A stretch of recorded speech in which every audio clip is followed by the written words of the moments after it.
Welcome back to Outside Views, where today we ask the bold question: when Britain closed one door with Brexit, did it accidentally open another to Australia? Because if things keep going the way they are, half the UK might soon be upside down, riding kangaroos and complaining about the heat instead of the rain. And today we're talking about moving to Australia from the UK, why people are doing it, how tricky it is, and why it might just be the ultimate Brexit solution for the desperate. Let's get straight into it. And first things first, yes, you can move to Australia if you are British. No, Brexit didn't slam that door shut on this one. Unlike your hopes of retiring early or affording a house in London, moving to Australia remains alive and well. But don't expect it to be a walk in the park or something. Australia's immigration system is famously strict. And if you thought getting past a nightclub bouncer was hard, wait until you see Australia's visa requirements. They operate on a points-based system, and unless you have skills that Australia desperately needs, spoiler alert, being able to quote Monty Python won't cut it, you might find the process long, tedious and expensive. You've got a few main options. Family connections? Brilliant. A job offer from an Australian employer? That's even better. An entrepreneur ready to invest a bucket load of money? Yeah, that's fantastic. Just looking to escape the UK's grey skies and political chaos? Well, good luck with that one. And before you pack your bags, you'll need a visa. Even just to visit, you'll need an e-visitor visa or an ETA. And for a permanent move, brace yourself. Applications, references, proof of skills, possibly even a singing performance of Waltzing Matilda if things get desperate enough. And now a fun fact: Brexit didn't change any of this, of course. Australia didn't care whether Britain was in or out of the EU. They are too busy worrying about spiders the size of dinner plates. And speaking of fun, how do you actually get to Australia? Cheapest method, of course, flying. Best month? May. And if you're lucky, a one-way ticket might only cost you £294. But in reality, unless you're the luckiest person alive, expect to pay closer to £700 to £800. And that's just for you. If you got a family, pets, a piano you refuse to leave behind, you'll need a small fortune. Transporting your belongings? Welcome to the world of sea freight. Cheapest, but slow. Air freight? Faster, but your wallet will cry tears of blood. And most Brits combine both. Ship the furniture slowly, fly with the essentials. Or, just start over and embrace minimalism. And don't forget companies like PSS Removals, Pickfords or DHL. They'll happily move your tea set across the world for a price that will make you reconsider how much you really love that tea set. And once you land in Australia, there's the small matter of surviving. Let's talk cost of living. In general, Australia isn't dramatically more expensive than the UK, but there are differences.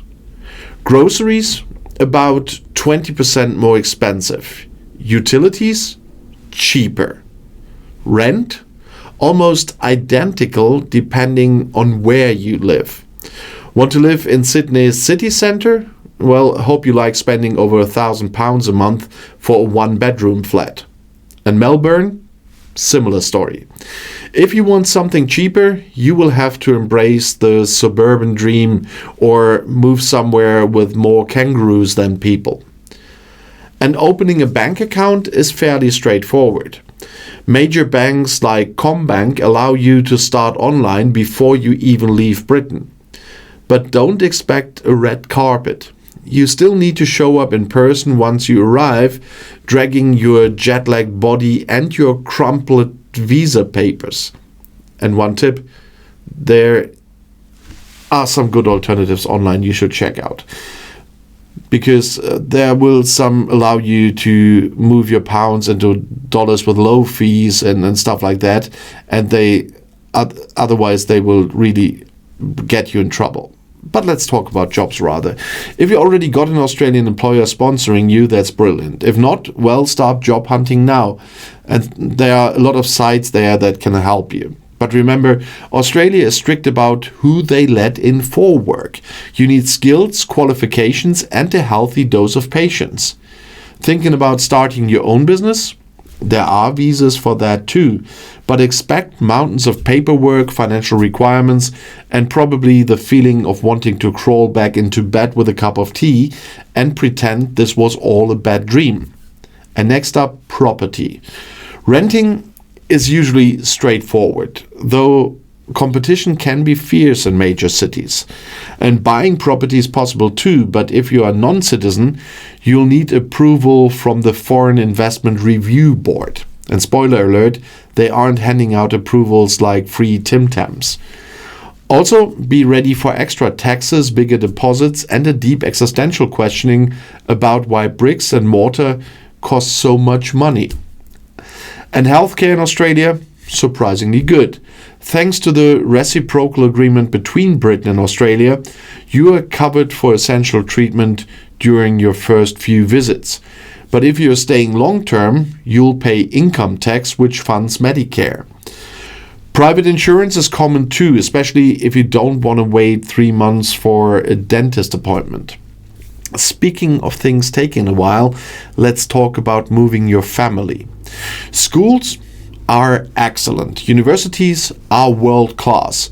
But brace yourself for the fact that schooling isn't always free, especially if you are not a permanent resident yet. And having a baby, you'll get access to healthcare, but your newborn won't automatically become an Australian citizen unless you have permanent residency. And pets? Prepare for paperwork, vaccinations, quarantine, and a hefty bill. Because Australia takes biosecurity very seriously. No freeloading dogs smuggling banned carrots into Sydney. And now what about retiring in Australia? Sounds dreamy, right? Sunny beaches, friendly neighbors, barbecues every weekend. But unless you already have the right visa or wealthy relatives down under, retirement visas are tricky. There are specific pathways for parents and investors, but it's not simple. And definitely not cheap. Still, if you do manage it, you can get your UK pension paid into your Aussie account. Just don't expect the Queen's hat on your money anymore. Australia's moving on too. And let's do a quick checklist before you get too excited. Research and apply for your visa. Find a place to live, sort out banking, book your flight, ship your belongings, or buy everything new when you arrive. Sort healthcare coverage, tell HMRC you're out of here, and transfer your money wisely. And that's not a hint to any company. And then voila, you're officially living down under. And trading grey clouds for relentless sunshine. Trading Brexit for barbecue. But before you rush off, remember this.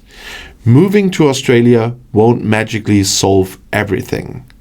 You'll still pay taxes. You'll still get stuck in traffic. You'll still argue about politics. Only this time, it'll be about kangaroo management policies instead of EU fishing quotas. Still, as post-Brexit solutions go, it's hard to argue against wide beaches, open spaces, and the kind of weather that doesn't require 5 layers of clothing in July.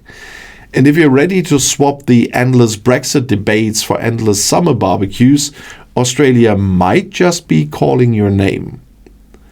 And that's it for today's, for once not so serious episode of Outside Views. Thanks for watching, and if you enjoyed this little dive into life after Brexit and life after sanity, make sure you hit like, subscribe, and ring that notification bell. We'll be here bringing you more brutally honest takes on politics, society, and everything in between. Until next time, stay sharp, stay skeptical, and if all else fails, at least you'll know how to escape to Australia. See you soon, and the next video is right here in the end screen.